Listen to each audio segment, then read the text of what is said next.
ముఖ్యమంత్రి గారు సంతోషం చాలా తక్కువ వయసులో చాలా అనుభవం సంపాదించేసి అలా ముఖ్యమంత్రి అందరి ఆశీస్సులతో దయతో అయినరు ఖచ్చితంగా.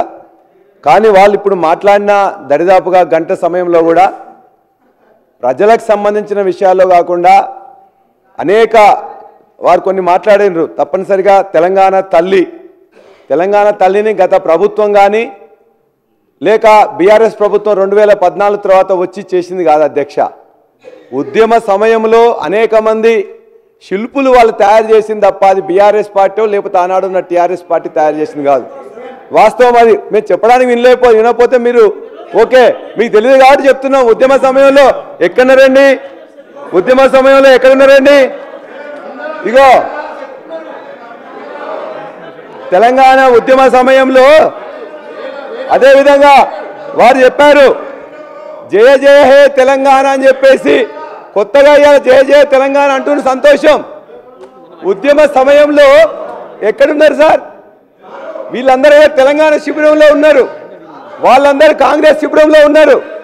ఈ ముఖ్యమంత్రి గారు ఆనాడు చంద్రబాబు గారు ధర్నా శిబిరంలో ఉన్నారు 2014లో. అది వాస్తవం అధ్యక్ష. ఇవాళ ఒకరి మీద అనుకోవడానికి కాదు.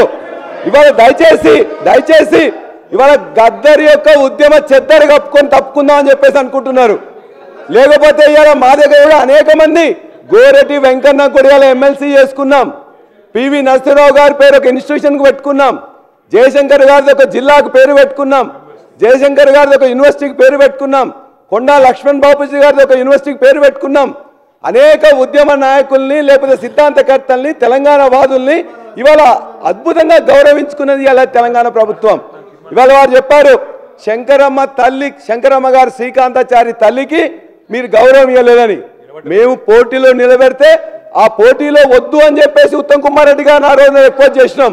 కానీ ఎవరండి? మీరే కదా పోటీ చేసి ఇలా శంకరమ్మ గారిని ఓడించి అగౌరవపరిచింది. ఇవాళ మమ్మల్ని అడుగుతుంటే ఎట్లా?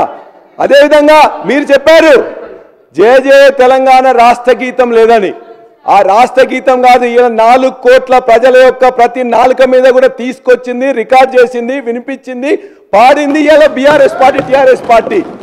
ఆ జయ జయ తెలంగాణను రాష్ట్ర గీతం చేయాలని చెప్పేసి అనుకున్నా కూడా రచయిత గారు అది 10 జిల్లాలు అని చెప్పేసి ఉన్నది, కొన్ని ఉన్నాయి కాబట్టి కొన్ని యాక్సెప్ట్ చేయలేదు కాబట్టి రాష్ట్ర గీతం అవసరం లేదు, మనకు జాతీయ గీతం ఉందని చెప్పేసి అన్నాం తప్ప ఏనాడు వారిని మేము అగౌరవపరచలే.